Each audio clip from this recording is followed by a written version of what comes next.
Elle est un des plats préférés des Français et souvent synonyme de souvenirs d'enfance. En effet, qui ne se souvient pas de son arrivée triomphale lors du déjeuner du dimanche? Mesdames et messieurs, je vous présente la blanquette de veau. Sa viande fondante et sa ribambelle de petits légumes colorés. Et pour revisiter ce monument de notre patrimoine gastronomique, retrouvons notre chef Pauline.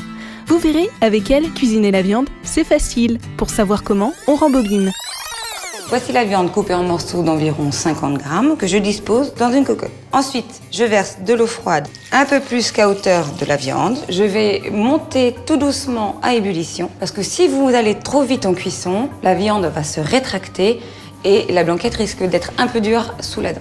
On a porté la cuisson à ébullition. Je vais maintenant baisser le feu pour que ce soit à frémissement et je vais ajouter des oignons coupés en morceaux, des carottes coupées en morceaux, assez gros pour qu'ils puissent supporter une longue cuisson, ainsi que des poireaux.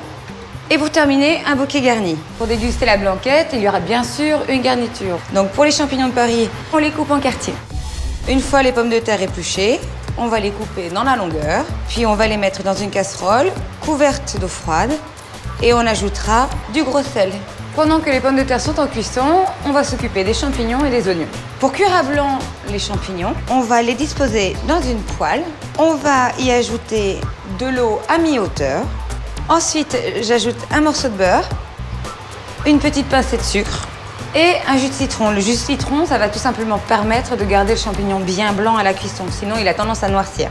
Je vais porter à ébullition la cuisson des champignons. Et je dispose dessus une feuille de papier sulfurisé. Ça permet de conserver une partie de l'humidité et de glacer légèrement les champignons. Pour glacer les oignons grelots, on va faire exactement la même préparation que pour les champignons de Paris, sauf que l'on va faire en sorte que toute l'eau soit évaporée. Et ensuite, eh bien, nos oignons grelots seront cuits et bien luisants, glacés grâce au sucre et au beurre. Il n'y a plus qu'à attendre. Les champignons sont cuits. Alors moi, ce que j'aime bien faire, c'est ma petite astuce personnelle.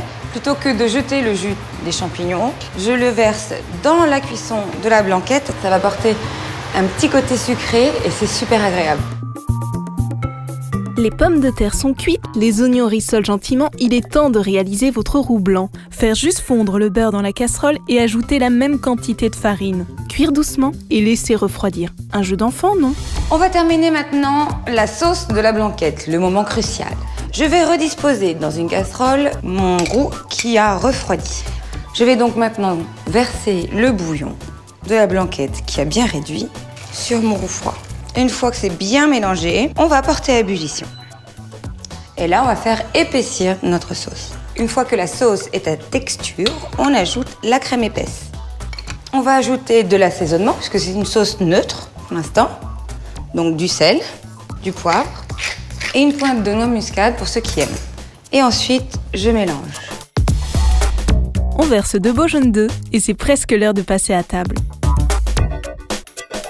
Pour le dressage, eh bien, je dispose les morceaux de veau dans une assiette creuse. Ensuite, j'ajoute la garniture. Donc pour nous, c'est de la pomme de terre, des petits oignons et des champignons. Je goûte parce qu'on ne sait jamais. C'est délicieux. À table. Merci Pauline. Vous avez vu, cuisiner la viande, c'est facile. Bon appétit!